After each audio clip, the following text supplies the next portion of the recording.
Betapa dahsyatnya makanan haram. Kisah dari Syekh Abdullah Al-Madaniyah.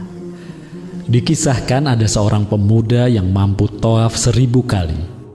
Pemuda ini tidak mencolok di mata orang awam, tapi di mata Syekh Abdullah sangatlah mencolok.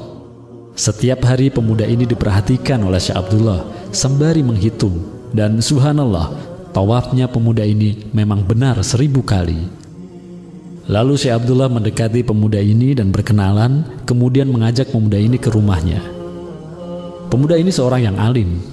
Tidak curiga, ia selalu berhusnuzon kepada Syekh Abdullah. Saat di rumahnya, Syekh Abdullah menguji pemuda ini dengan menghidangkan makanan yang syubhat. Pemuda ini pun menyantap makanan yang diberikan Syekh Abdullah.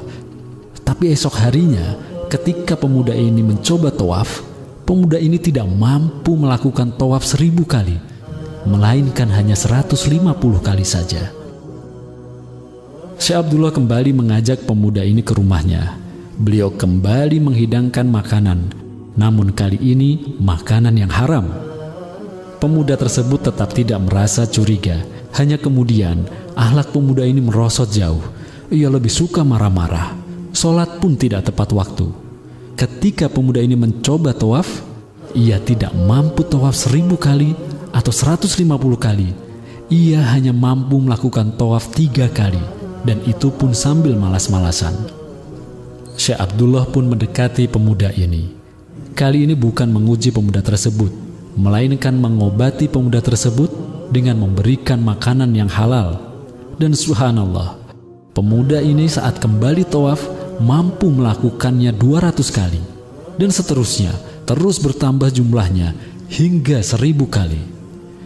Akhirnya Syekh Abdullah berkata kepada pemuda tersebut, "Wahai hamba Allah yang soleh, maafkan aku. Sesungguhnya aku ingin mengujimu karena rasa kagumku kepadamu yang mampu tawaf 1000 kali." Tak disangka pemuda ini ternyata seorang wali. Ia menjawab perkataan Syekh Abdullah yang tersimpan di hati beliau. Pemuda itu berkata, "Aku tahu engkau mengujiku dengan makanan yang engkau berikan. Demi Allah, ayahku tidak pernah memberikan kepadaku rizki dari perkara yang syubhat, apalagi haram." Syekh Abdullah pun tersenyum. "Wahai pemuda, kau bukan orang biasa. Apakah hanya aku yang bisa melihatmu?" Pemuda itu berkata, "Iya, hanya engkau yang bisa melihat tawafku. Karena ketika aku tawaf, waktu seakan-akan berhenti. Orang-orang baru tawaf 1 kali, sedangkan aku sudah melakukannya 100 kali. Allahumma sholli wa sallim wa barik ala sayyidina wa maulana Muhammad wa ala alihi wa sahbihi ajmain." Ingatlah, rizki yang tidak jelas asal-usulnya, yang masuk ke perut atau yang kita pakai, dapat mempengaruhi kualitas ibadah kita. Tubuh kita akan menjadi malas, dan akhlak kita pun dipastikan akan merosot.